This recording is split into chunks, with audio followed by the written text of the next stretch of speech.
Cap d'Agde Méditerranée, entre mer et terre, présente Sud Radio, la France à découvrir. Christophe Gicquel.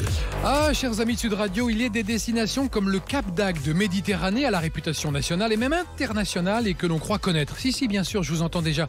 Le Cap d'Agde, me direz-vous, mais oui, c'est ce dernier maillon de la chaîne des volcans d'Auvergne. Oui, chers amis, au Cap d'Agde, la lave a fusé. Et c'est grâce à cela que la plage de la Grande Conque est aujourd'hui une des rares plages volcaniques de notre pays au charme unique et rare. Car oui, quand on prend ces quartiers au Cap d'Agde, c'est pour débouler dans une Méditerranée depuis son sublime littoral, fait de roches noires, de plages, de sable fin et de mer azur. Mais on prend aussi de la hauteur depuis le Mont Saint-Loup. Mais si, son ascension facile pour accéder au sommet passe par des pinèdes agréablement odorantes qui enchantent l'esprit et l'essence. Une fois là-haut, on découvre à 113 mètres un sublime point de vue exceptionnel à 360 degrés sur le Cap et la cité d'Agde. Nos yeux émerveillés devant une telle nature plongent jusqu'au phare du Gros d'Agde et de la Tamaricière, situé à l'embouchure de l'Hérault, la réserve naturelle nationale du Bagnas et un peu plus loin, l'étang de Thau et même Sète.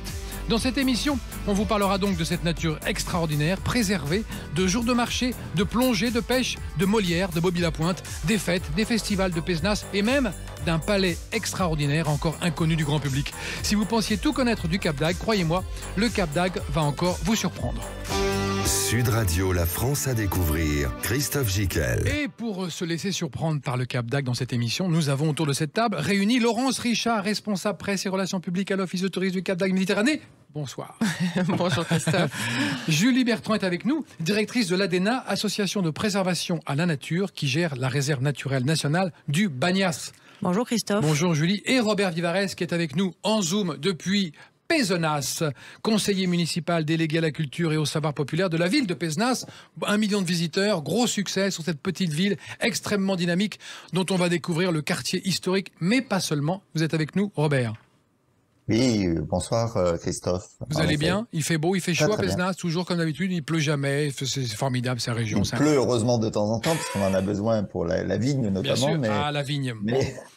Mais il fait très beau. On va en parler. Laurence Richard, nous sommes dans le Cap d'Agde Méditerranée. C'est plus qu'une commune, c'est une destination. Nous sommes à 1 heure à l'ouest de Montpellier, 30 minutes à l'est de Béziers. On est vraiment au bout de la pointe de la Méditerranée. Tout à fait, nous sommes situés dans le golfe du Lion. Le golfe du Lion, voilà, magnifique. Quand vous le voyez à la télé, notamment à la météo, vous voyez bien cet arrondi, nous sommes dedans, nous sommes là. Alors, 4 ambiances au Cap d'Agde Méditerranée et 20 communes. C'est ça. Ça veut dire qu'on a un choix immense de découvertes.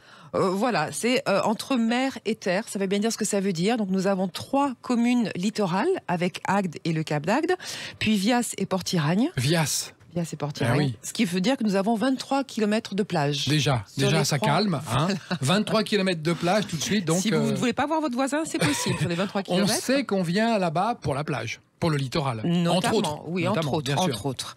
Et puis après, ce sont 16 villages qui englobent donc le terroir, le vignoble, qui commence à avoir une belle réputation. C'est vrai. Et puis... le vin, comment s'appelle le vin ?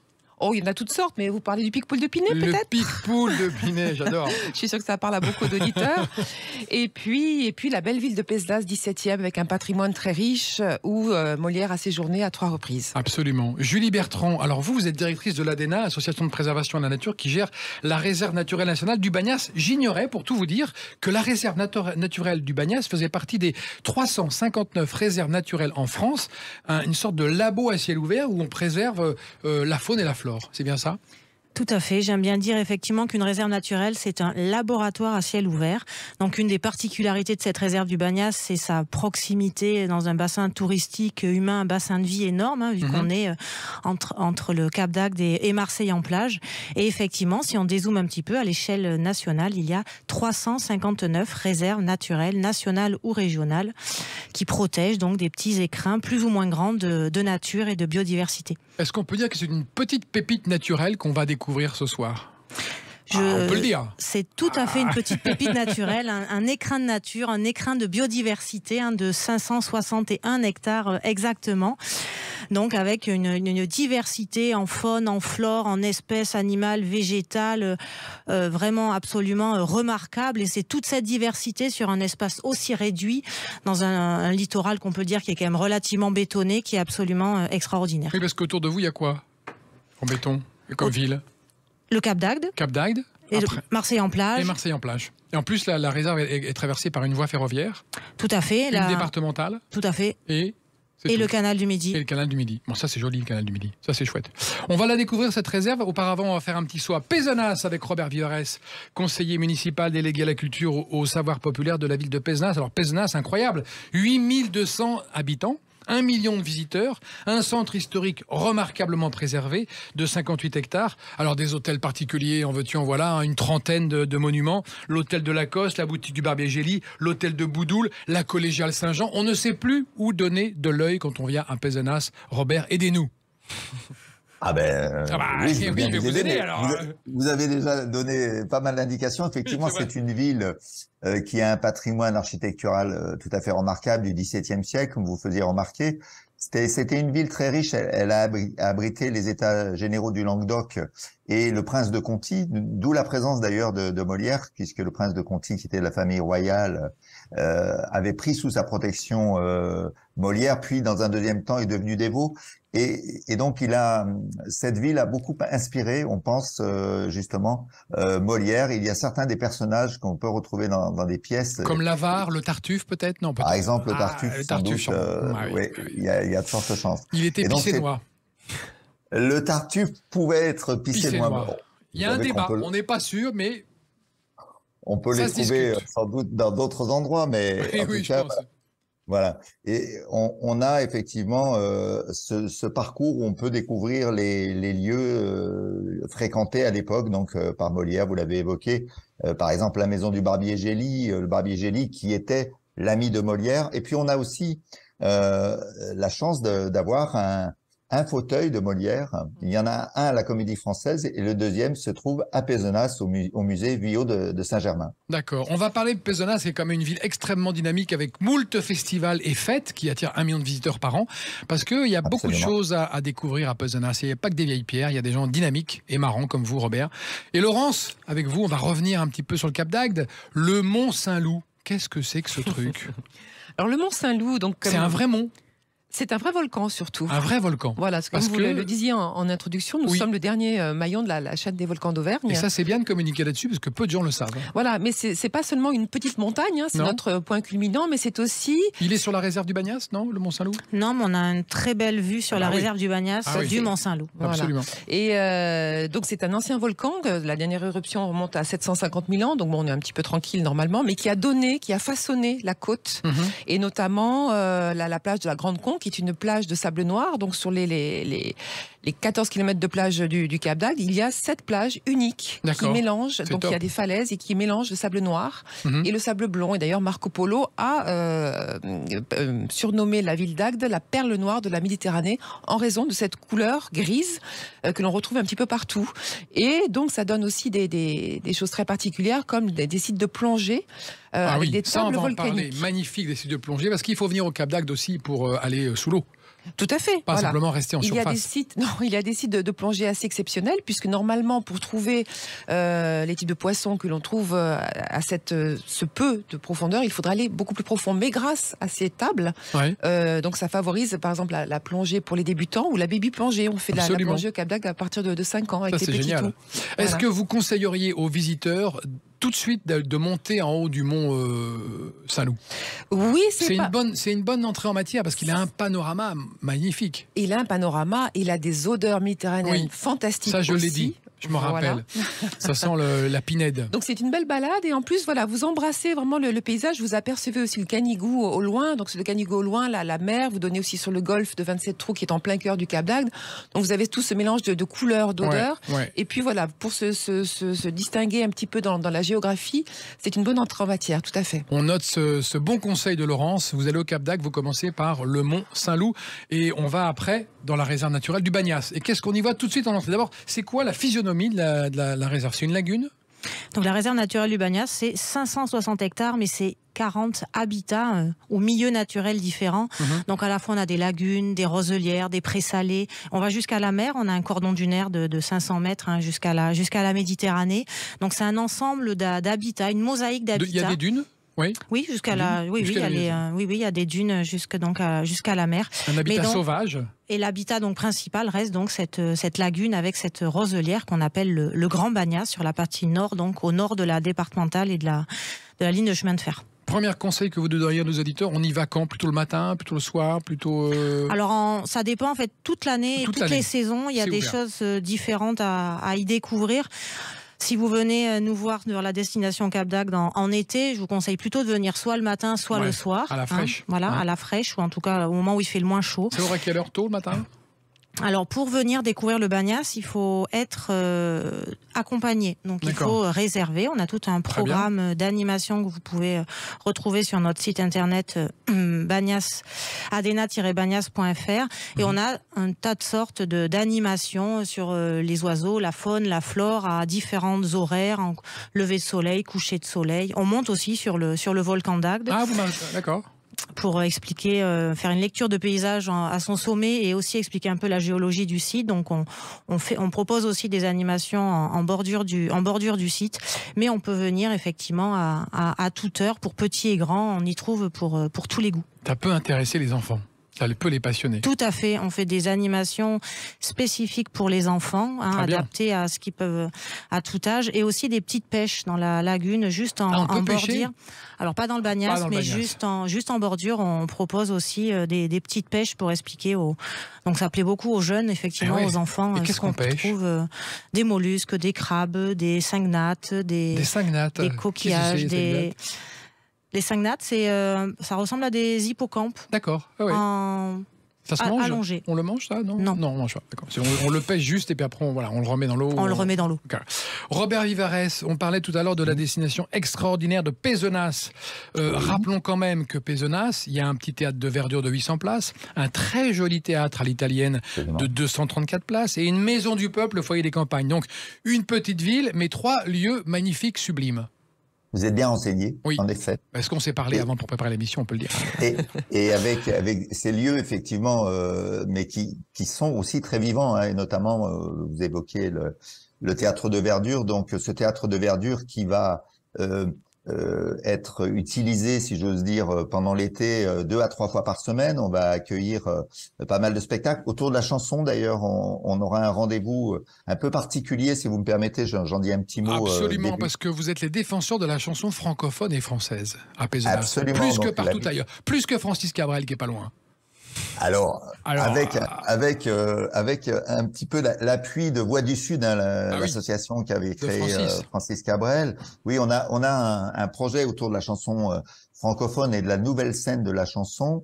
Nous accompagnons le Printival. Le Printival, c'est une association qui organise chaque année, pendant les vacances de Pâques, un festival autour de la chanson et de la nouvelle scène de la chanson francophone.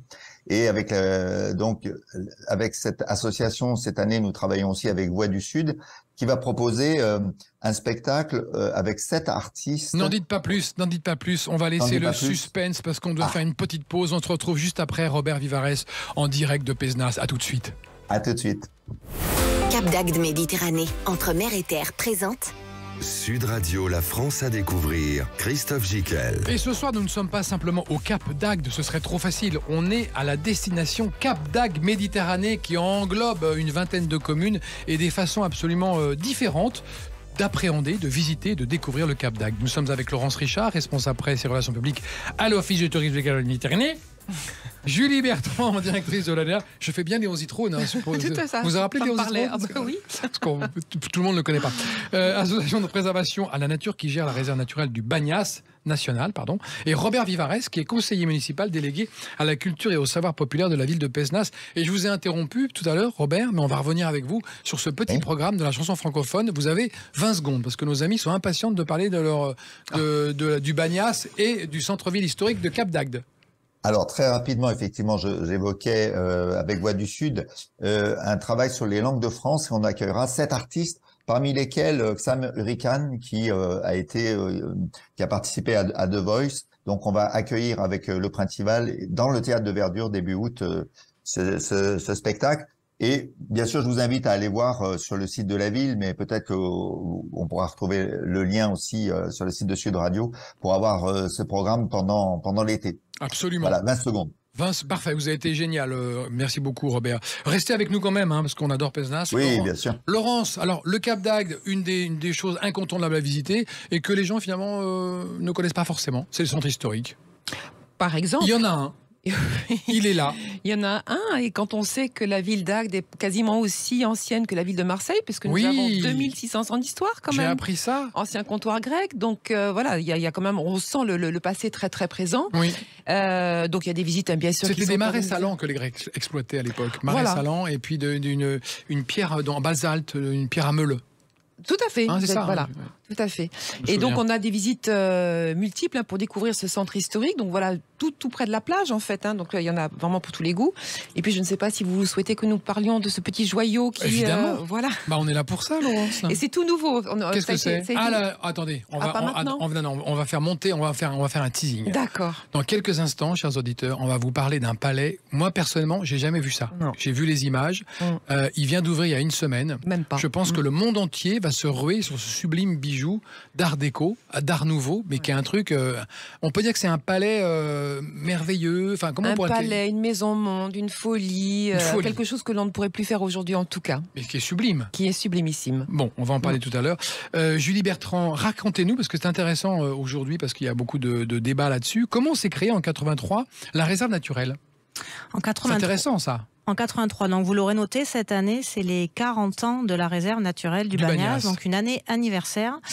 Nous fêtons nos 40 printemps. Et pour la petite histoire, c'est vrai, donc je reparle de ces 560 hectares d'écrin de nature dans une enclave un petit peu urbanisée, si on remonte un peu le fil du temps. Donc on sort des années 70, de la mission Racine, donc de l'urbanisation galopante du littoral avec les stations du Cap d'Agde ou de la Grande Motte qui sortent. Sous De Gaulle, sous le Grand Charles, qui voulait ça. Projet Racine, c'est ça. Voilà, garder les touristes qui partaient en Espagne, qui puissent aller sur notre magnifique côte.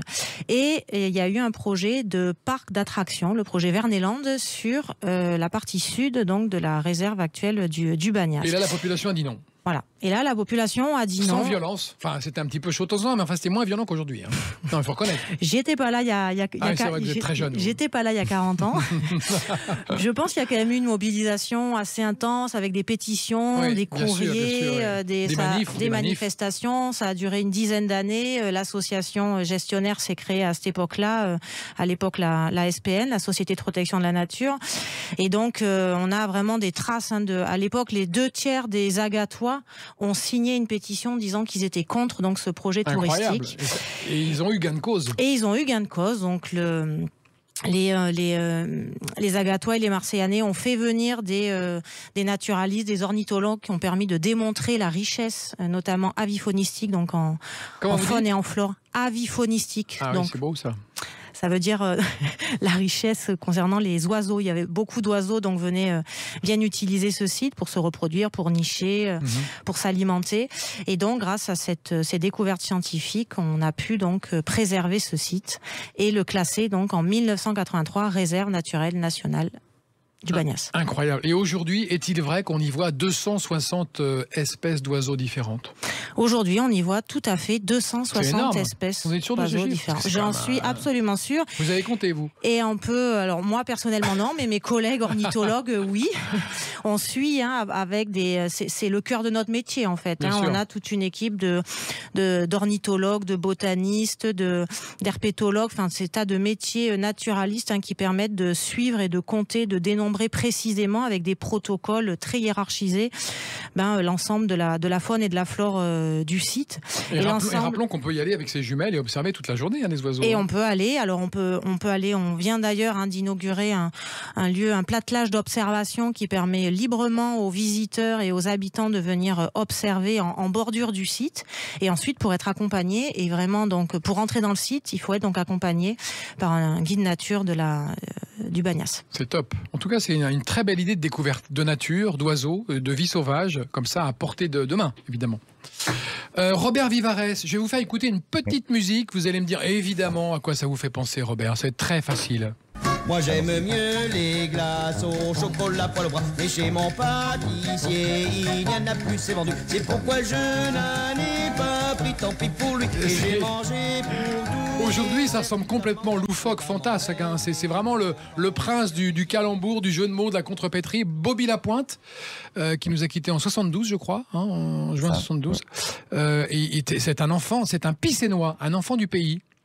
Oui, et d'une modernité extraordinaire. Incroyable. On a fêté d'ailleurs le centenaire de sa naissance l'année dernière. Et on l'évoquait tout à l'heure avec les projets autour de la chanson francophone. C'est Dany Lapointe, la petite fille de Bobby, qui est la directrice artistique de ce Printival. Alors, je ne sais pas si on peut en dire un mot. Bien sûr, on a le aussi Printival, un c'est quand les projet. dates? C'est quand les dates? Alors, c'est pendant les vacances de Pâques. Et en D'accord. général, c'est tout de suite après le festival du printemps de Bourges. D'accord, oui. Voilà. On se cale sur le printemps de Bourges pour démarrer juste après. Et donc, oui, un petit mot peut-être. On a autour de cette scène, nouvelle scène, un très beau projet aussi. Je ne sais pas si on peut en parler maintenant ou un petit peu plus tard. Dites-nous. Donc, l'idée, c'est d'accueillir des artistes et d'accompagner des artistes dans un lieu qui est un hôtel particulier de la ville. Des artistes qui ont besoin souvent d'un regard extérieur et aussi d'un accompagnement. Donc, comme l'a fait Voix du Sud à Stafford il y a déjà quelques années. Et donc, à Pézenas, nous allons développer un projet avec un incubateur aussi, Très bien. qui accompagnera des projets donc culturels. Et donc ça, c'est normalement dans les mois qui viennent le démarrage avec, j'espère, une inauguration l'année prochaine. Mais un très très joli projet autour de la chanson francophone. Et à Pézenas, c'est un des moments importants de la vie culturelle. Alors il y en a beaucoup, parce qu'on a une dizaine de festivals, vous l'évoquiez en début d'émission, incroyable, chaque année. Pour une ville de cette dimension, je ne sais pas si c'est unique, il faudrait faire la recherche, mais ça n'est pas impossible. Ça n'est pas impossible. Une dizaine de festivals permanents, dont beaucoup de choses costumées, scénarisées avec les bénévoles de la ville. C'est assez rare en France. Hein. Absolument, oui. Vous évoquez les fêtes traditionnelles, je pense. On va en parler des fêtes traditionnelles, Laurence. Robert, vous c'est le Robert. Laurence est à ma gauche. Laurence, le belvédère de la criée du Gros Dagde. Ça, c'est beau, ça. Parlez-nous-en. Oui, et là aussi, encore une fois, c'est unique. On avait dit qu'on parlerait que de choses qui n'existent que chez nous. Absolument. Donc voilà encore un bel exemple. Le belvédère, en fait, ça se situe dans la criée aux poissons, au Gros Dagde. Oui. Et c'est la seule criée française du bassin méditerranéen à être ouverte au public. Donc n'importe qui, tout un chacun vient et assiste à la sortie des poissons des cales et à leur vente. Voilà, alors il y a deux visites différentes. Voilà. Une le matin, où on explique un petit peu toutes les techniques de pêche, parce que mine de rien, c'est très réglementé, c'est très encadré, mais c'est très intéressant. Il y a à peu près 80 espèces qui sont pêchées par chez nous, à la fois dans des chalutiers, des petits métiers, ce sont les bateaux un petit peu plus petits, et puis nous avons aussi 2 thoniers senneurs, donc qui pêchent le thon une fois par an. Et donc le public peut un petit peu comprendre mieux ce qu'il va avoir dans son assiette le soir quand il va aller au restaurant. Et l'après-midi, effectivement, il peut assister à la débarque du poisson, tout le circuit jusqu'à la salle des ventes. Et donc, comme on disait avant, ça s'appelait une criée parce qu'on le faisait à la voix. Bon, maintenant, ça se fait plus à la voix, mais il y a une salle des ventes avec un petit bouton sous la table où les pêcheurs, les gens achètent leurs poissons. Et le public assiste à ceci et voit jusqu'à, justement, le conditionnement du poisson à la fin. Avec aussi des ateliers pédagogiques pour les enfants. Donc ça, c'est vraiment à faire en famille. C'est très intéressant et c'est unique. Absolument. Et avant de parler du château magnifique, de cette demeure incroyable, donnez-moi des nouvelles des loutres, Julie. Comment qu'elles vont ? La loutre d'Europe, elles sont revenues. C'est vrai que le Bagnas est surtout connu pour ses 260 espèces différentes d'oiseaux, où on peut en avoir jusqu'à 15 000. Aussi, mais on peut voir des vraies loutres. Mais on peut voir des vraies loutres, des mammifères. Donc effectivement, chouette. La loutre d'Europe est revenue, se porte plutôt bien et revenue coloniser donc le Bagnas ces dernières années. On pense par le fleuve Hérault. Et donc avec des pièges photographiques, la nuit, on arrive à la photographier et à voir qu'elle se reproduit. Voilà, depuis peu, on sait qu'elle se reproduit enfin sur le site. Ça fait qu'un an ou deux qu'on a pu attester. Comment c'est qu'elle est d'Europe ? Elle est plus longue que sa voisine d'Asie ou d'ailleurs, non ? C'est une sous-espèce différente, quoi. C'est des espèces... C'est comme un teckel, mais que c'est une loutre. Disons qu'en tout cas, c'est l'espèce inféodée à nos milieux. Les autres espèces, souvent, quand on parle d'autres espèces asiatiques ou d'Amérique du Sud, etc., c'est souvent des espèces qui ne sont pas autochtones, justement, et qui sont souvent exotiques et envahissantes. Donc, qui posent plutôt des problèmes sur les milieux. On parle de loutre, on parle de Bobby Lapointe. Nous sommes dans la France à découvrir, à Pézenas et le Cap d'Agde. On continue cette émission dans un instant, on marque une petite pause. À tout de suite, c'est passionnant. Cap d'Agde Méditerranée, entre mer et terre, présente Sud Radio, la France à découvrir. Christophe Gicquel. Et nous y sommes au Cap d'Agde de Méditerranée, cette destination qui se découvre sous 4 thèmes. On peut le dire, les 4 thèmes, c'est quoi, Laurence Richard ? Alors, les 4 ambiances, vous voulez Oui, dire, 4 j'imagine. ambiances, oui. Voilà, écoutez, on a la thème vieille... ambiance, c'est pareil, non? Oui, tout à fait. Ah, d'accord. Tout à fait. Alors, 4 ambiances. Donc on a l'ambiance de la vieille ville d'Agde, comme je vous l'ai dit tout à l'heure, Oui. donc 2600 ans d'histoire. Thème 1. Nous avons la station balnéaire du Cap d'Agde, donc qui a 50 ans, effectivement mission Racine, donc thème 2. Voilà.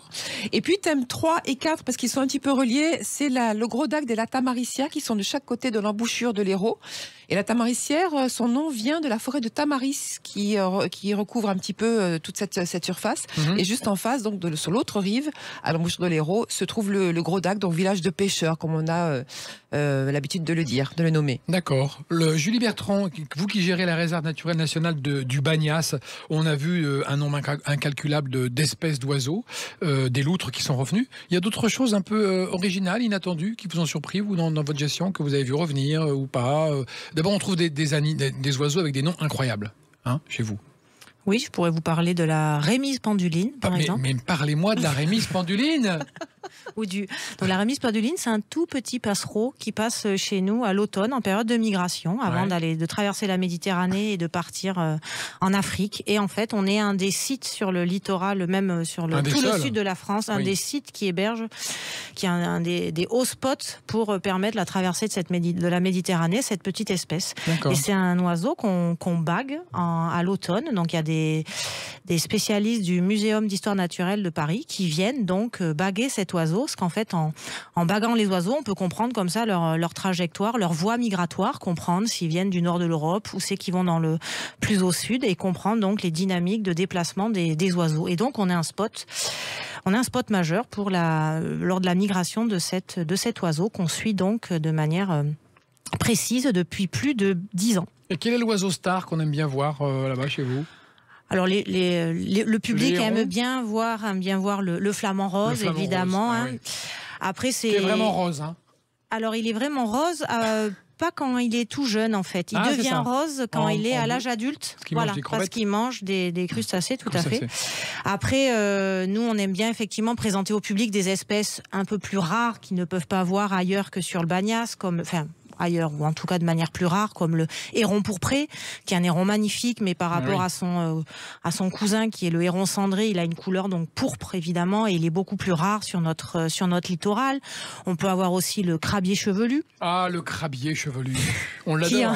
Qui est en période de migration. C'est un oiseau punk, bleu. C'est un punk, ouais. Alors oui, effectivement, il a une chevelure assez particulière, puis il a un bec bleu. D'accord. Donc voilà, c'est ce genre ou le raldo, la Talef sultane, qui est une poule d'eau bleu turquoise. Continuez, on adore la Talef sultane. Il y en a d'autres, il y en a encore plein d'autres. Donc toutes ces espèces, vous pouvez les découvrir avec des longues vues, des jumelles, en venant nous rendre visite, et tout au long de l'année, on peut découvrir des espèces différentes, absolument incroyables. La barjaque noire, les chevaliers, on a des dizaines d'espèces de chevaliers différents. Voilà, n'hésitez pas à venir nous rencontrer. Merci Julie Bertrand, vous restez quand même avec nous pour continuer à nous parler de cet endroit un peu unique en France, unique au monde, préservé, sublime, dans son écrin de verdure et dans sa lagune. Laurence Richard, je suis amateur de plongée sous-marine, est-ce que je vais m'éclater au Cap d'Agde? Forcément. Où ça? Trouvez-nous des endroits, il y a des spots, il y a des épaves et des trucs. Oui, tout à fait. Il y a des plongées sur épaves, il y a des plongées donc sur les fameuses tables volcaniques dont je vous parlais.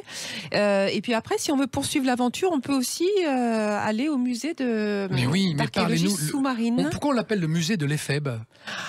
Parce que la pièce maîtresse est un éphèbe. L'éphèbe. L'éphèbe. Pour la petite histoire, cette statue... Il est complet, l'éphèbe?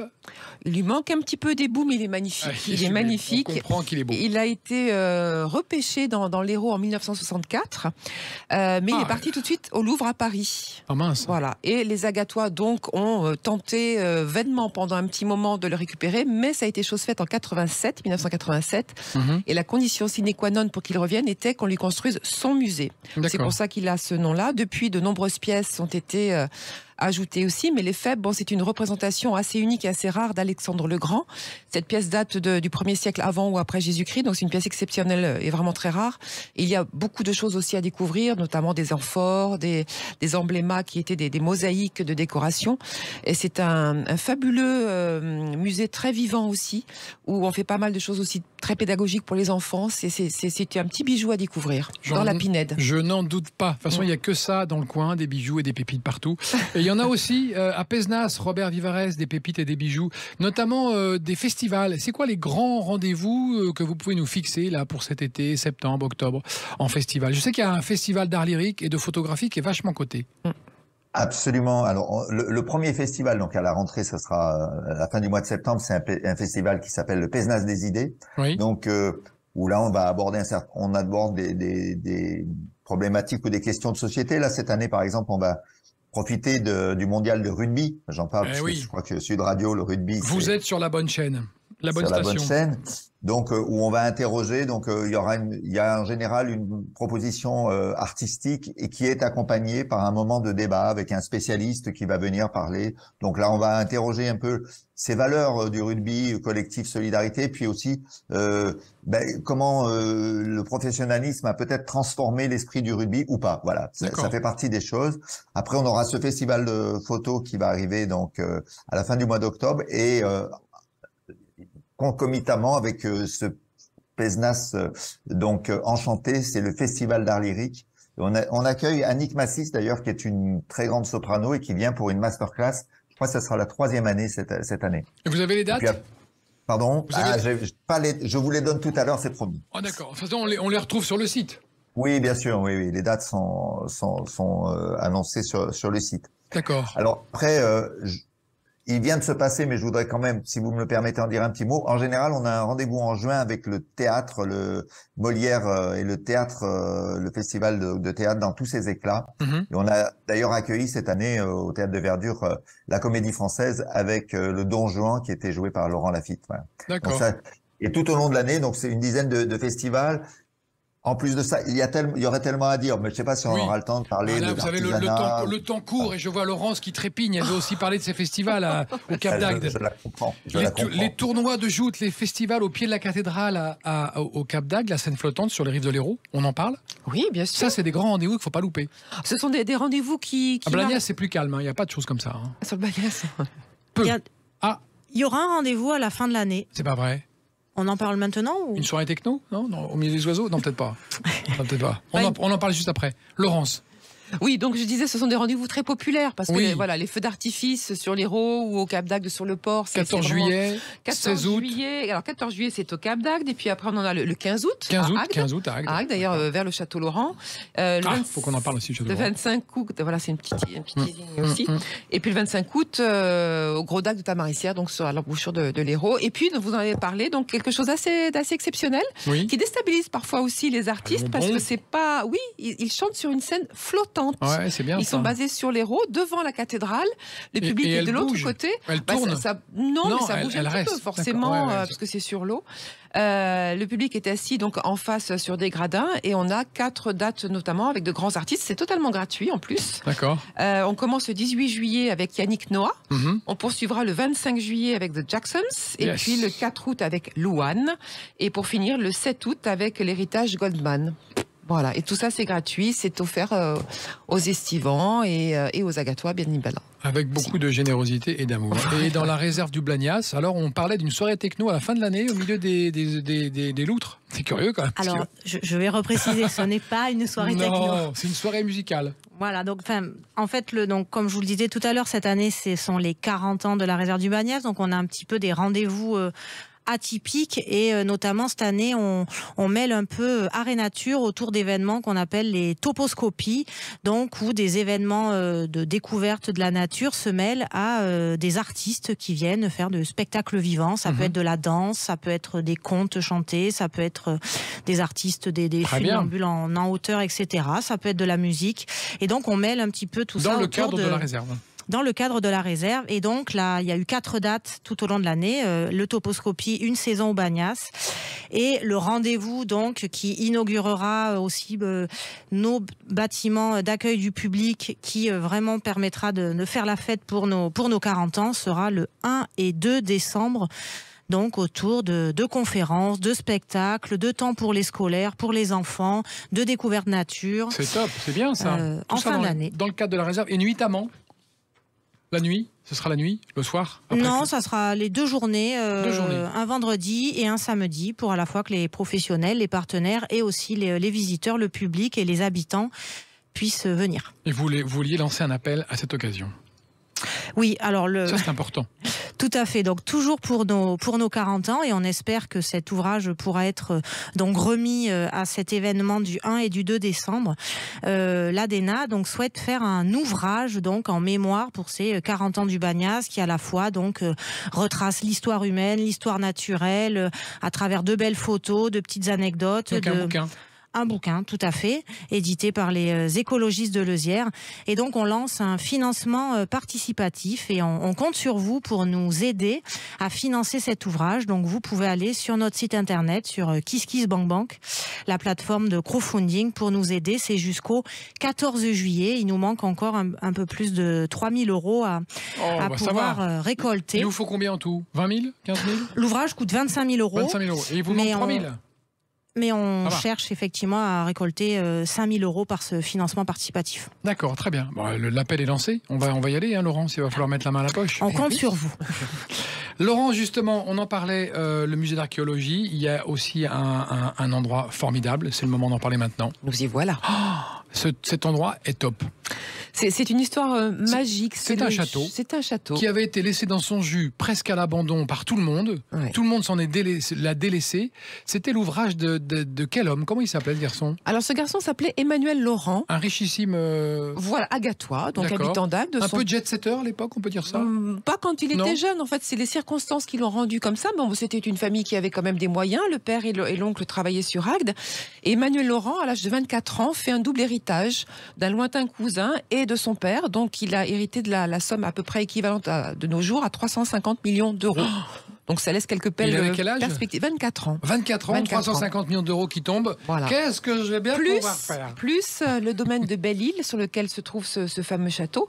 Et donc, Emmanuel Laurent, qui était étudiant en médecine, est parti parcourir le monde entier. Déjà, il voyage. Et il fait construire entre 1898 et 1901 ce fameux château. Mais il avait des envies d'architecture particulières? Il aimait ça, il aimait les voyages. C'était quand même c'était un dandy, c'était quand même quelqu'un qui aimait le beau, qui aimait qui avait quand même des prédispositions tout à fait artistiques. Et si vous voulez, comme vous, quand vous partez en voyage, vous ramenez moi, je suis un dandy également, j'ai des prétentions artistiques. Vous ramenez des cartes postales que vous collez sur votre frigo. Ben lui, en fait, il peignait les murs, voyez-vous. Donc, en fait, il exprimait dans son château. Alors, pas lui, il a fait appel à tous les plus grands artistes de l'époque, les plus connus, donc pour décorer cette villa qui est une maison. De la mosaïque partout. J'ai vu les photos, c'est sublimissime. C'est magnifique, c'est sur 1400 mètres carrés. Et puis, si vous voulez, l'histoire quand même est très romantique. On va en parler de cette histoire romantique dans un instant. On marque une pause. Je sais que vous aimez les histoires d'amour et les histoires romantiques qui finissent bien en général. On en reparle. On fait une pause sur Sud Radio. À tout de suite. Cap d'Agde Méditerranée, entre mer et terre, présente Sud Radio, la France à découvrir. Christophe Gicquel. Le Cap d'Agde de Méditerranée à portée de main avec Laurence Richard, responsable des relations publiques de l'Office de tourisme de Cap d'Agde Méditerranée. Julie Bertrand, directrice qui gère la réserve naturelle nationale du Banyas. Et Robert Vivares, conseiller municipal, délégué à la culture et au savoir populaire de la ville de Pézenas. Et on parlait juste avant la pause de cet endroit extraordinaire, sublimissime, qui est cette petite folie. Ce petit château, on peut dire ça, c'est un château. Hein. Oui. Combien de surface, vous m'avez dit? 1400 mètres carrés.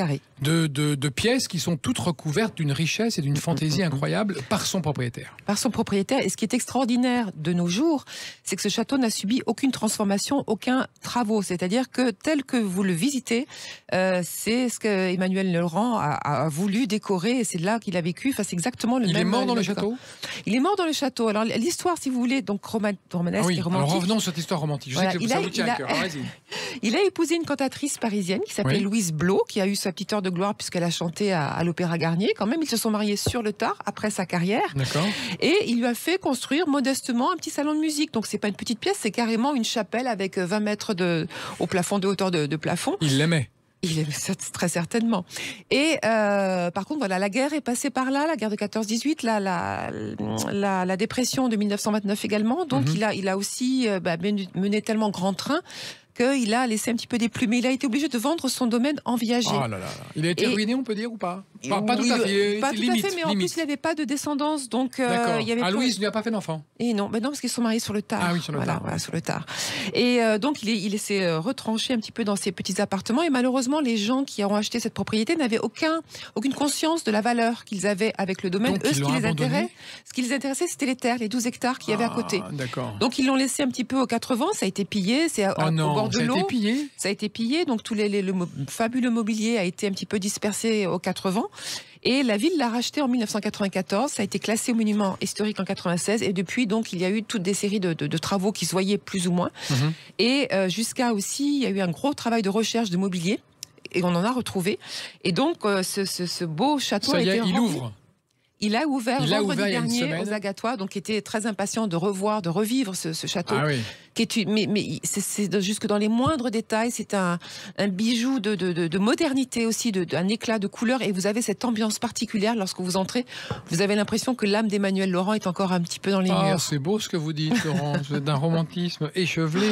Et c'est vrai en plus que l'esprit du propriétaire est encore là. Il flotte. Mais encore vraiment, dans cette vraiment, maison. oui. Donc ça, c'est une des choses que vous conseillez de visiter quand on arrive au Cap C'est d'Agde. incontournable. Donc, C'est on a incontournable dit- parce que c'est un privilège de voir ça, Le Mont-Saint-Loup. par exemple. En deuxième, tout de suite, on va voir le château. Oui. En troisième, Le Belvédère, le Mont-Saint-Loup, tout ce que vous voulez. tout ce qu'on veut. Tout ce qu'on veut, Et on n'a pas parlé de la randonnée. Oui. On en parle maintenant. si vous voulez. Allons-y. Voilà, il y a le côté très nature aussi, avec bien sûr la réserve du Bagnas, mais aussi il y a pas mal de pistes cyclables. On a à peu près une cinquantaine de kilomètres de pistes sur la commune. Ça peut être une destination un peu sport, le Cap d'Agde, quand même. Hein. Bien sûr, sport, nature, Natation, loisirs. plongée, Cap oui, d'Agde, oui, oui. Comme je dis toujours, celui qui s'ennuie, c'est qu'il ne sort pas de ses quatre murs. Il y en a pour tous les goûts, tous les âges, tous les moyens aussi. Bien sûr, oui, tous les budgets aussi.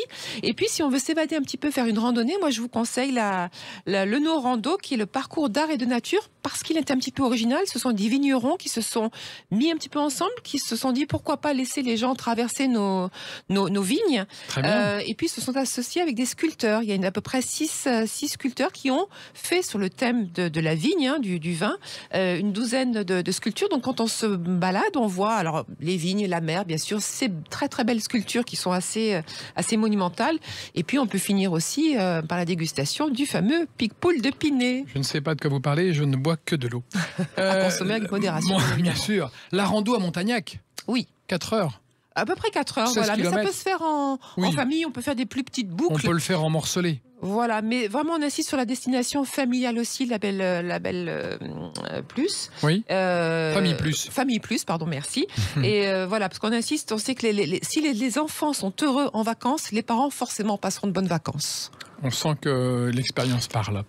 Robert Vivarès, autour de Pézenas. Et quand on veut s'échapper de Pézenas, on va où? On fait quoi? D'abord, le centre-ville historique magnifique avec toutes ces 30 bâtiments.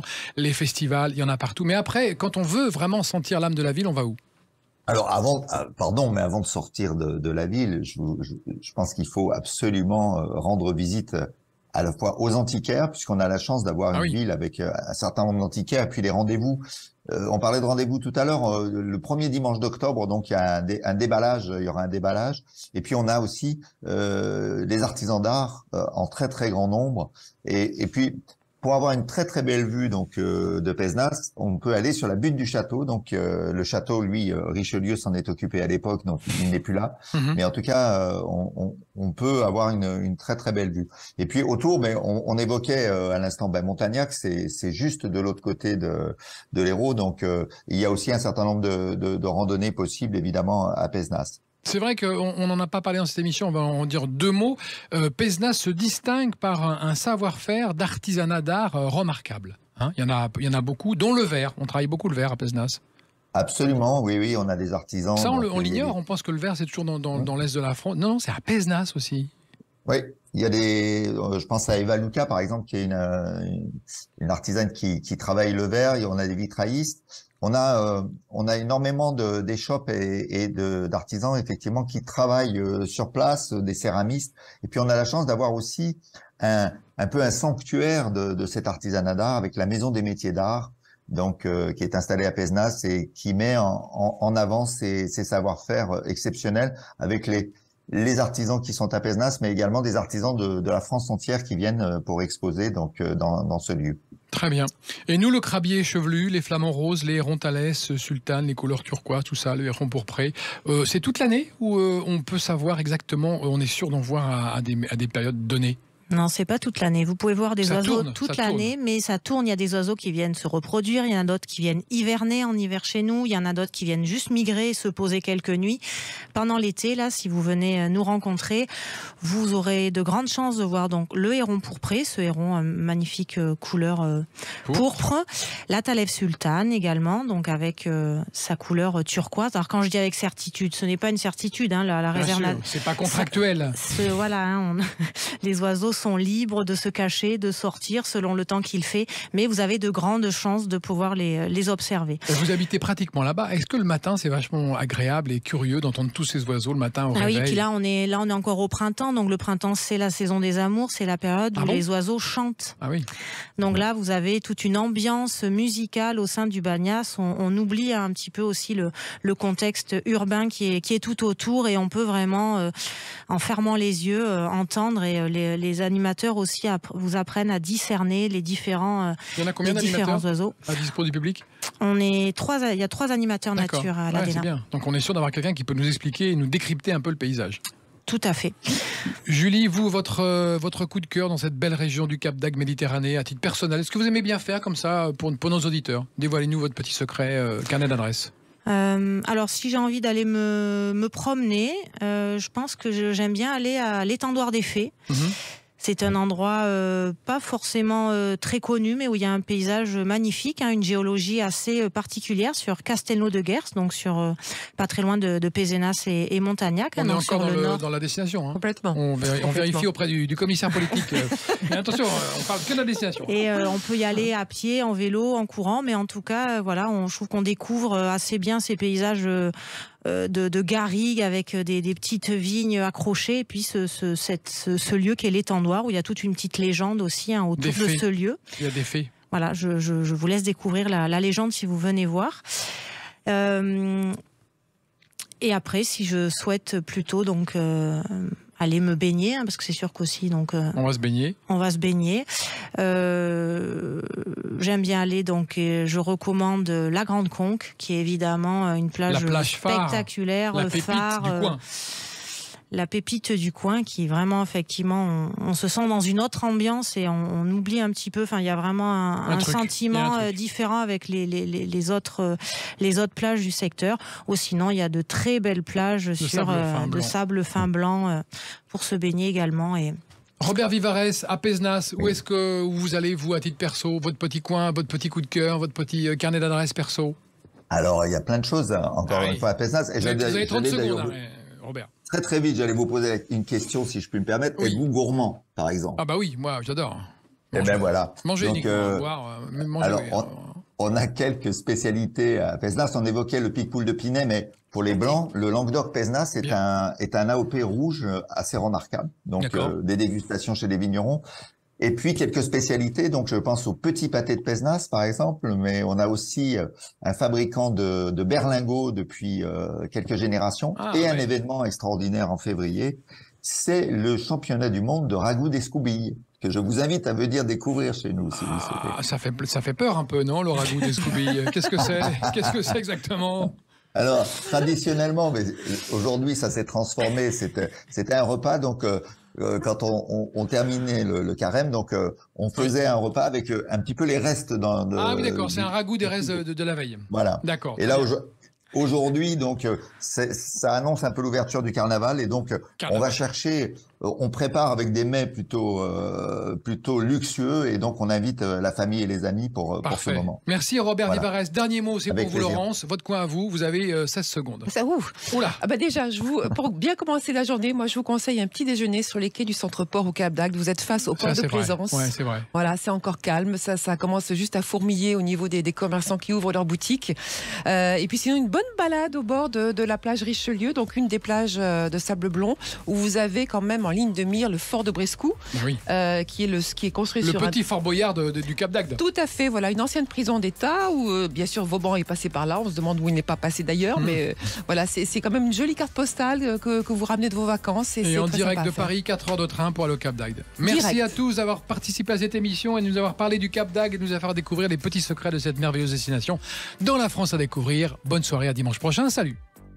Sud Radio, la France à découvrir. Christophe Gicquel. Avec Cap d'Agde Méditerranée, entre mer et terre.